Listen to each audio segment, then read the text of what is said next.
How's it going, Accelerated Chemistry students? This is Mr. Spurk, and this is your Chapter 12, Section 1 notes all over the arithmetic of equations. So let's talk about everyday equations.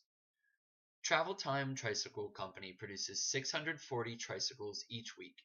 How can you determine the number of parts they need per week? The major components are the frame, the seat, the wheels, the handlebars, and the pedals.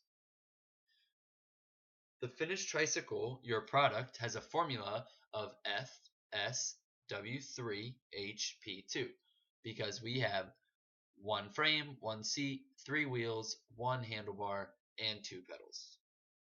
So this is what our balanced chemical or, part equation is going to look like. So using the balanced equation as a recipe, in a 5-day work week, Travel Time is scheduled to make 640 tricycles. How many wheels should be in the plant on Monday morning to make these tricycles? So we know that 640 tricycles is equal to 640 FSW3HP2. And this is our balanced equation. And our conversion factor that we're looking for is that there are 3 wheels for every one tricycle. So 3W over 1 FSW3HP2, or the reverse of that. We can use that in either order. So if we need to solve for the unknown, we need to figure out how many wheels they're going to need for 640 tricycles.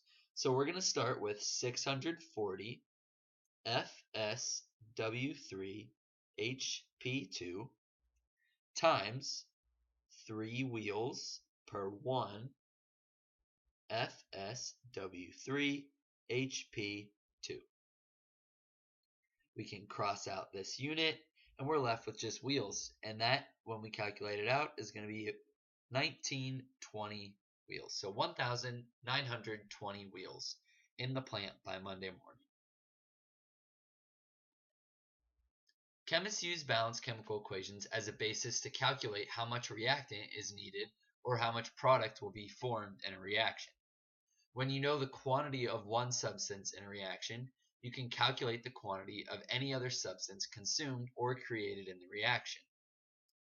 The calculations of quantities in chemical reactions is a subject of chemistry called stoichiometry. Ammonia is produced industrially by the reaction of nitrogen with hydrogen. We have N2 gas plus H2 gas yields ammonia gas. So the balanced chemical equation tells you the relative amounts of reactants and product in the reaction.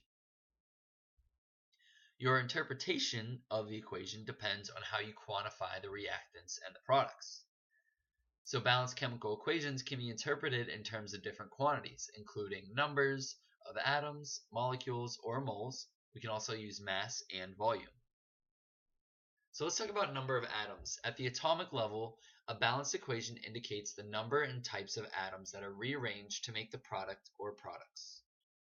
In the synthesis of ammonia, the reactants are composed of 2 atoms of nitrogen and 6 atoms of hydrogen. There are 2 atoms of nitrogen plus 6 atoms of hydrogen, and that yields 2 atoms of nitrogen and 6 atoms of hydrogen. When we think about it in number of molecules, nitrogen and hydrogen will always react to form ammonia in a 1:3:2 ratio of molecules. It is not practical to count very small numbers of molecules and allow them to react. You could take Avogadro's number of nitrogen molecules and make them react with 3 times Avogadro's number of hydrogen molecules. So when we multiply that out, it looks like 1 times Avogadro's number for nitrogen, 3 times Avogadro's number of molecules for hydrogen, and that yields 3 times Avogadro's number of molecules of ammonia. We can also think about these as moles. Since a balanced chemical equation tells you the number of representative particles, it also tells you the number of moles. In the synthesis of ammonia, 1 mole of nitrogen molecules reacts with 3 moles of hydrogen molecules to form 2 moles of ammonia molecules. So we could say 1 mole of N2 plus 3 moles of H2 yields 2 moles of NH3. We can also use mass. A balanced chemical equation obeys the law of conservation of mass. Mass can be neither created nor destroyed in an ordinary chemical or physical process, and the total mass of the atoms in a reaction does not change.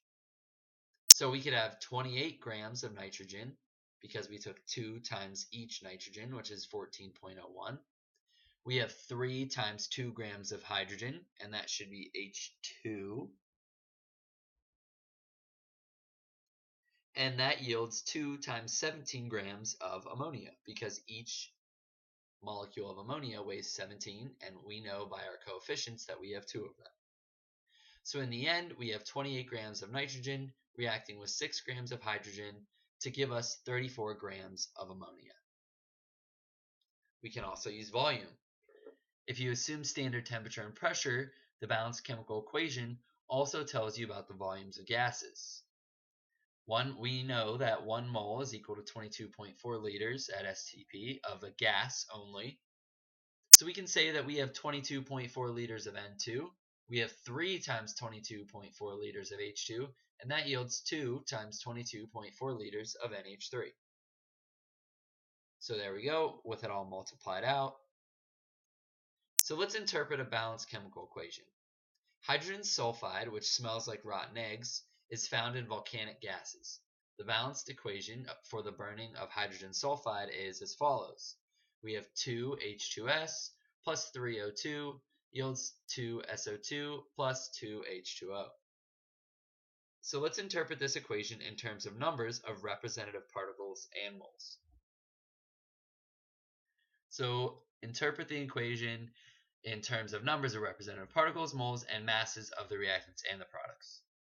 So we have 2 molecules of H2S plus 3 molecules of O2 yields 2 molecules of SO2 plus 2 molecules of H2O. When we look at it in terms of moles, it's going to be the same. And then when we want to look at it in terms of masses, we're going to use the periodic table to determine the molar mass of each compound, and then or the element, and then we're going to convert that to mass. So 2 times the molar mass of H2S gives us 68.2 grams of H2S, and so on throughout the rest of the chemical equation. So let's review.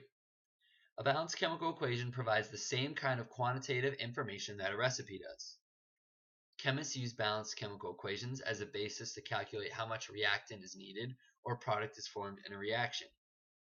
A balanced chemical equation can be interpreted in terms of different quantities, including numbers of atoms, molecules or moles, mass, and volume. And mass and atoms are conserved in every chemical reaction. Alright guys, that's it for 12.1. All information on these slides, as always, has been acquired and adapted from Pearson Chemistry, 2012 edition of the textbook, the resources CD, and pearsonchemistry.com. Have a good day, guys.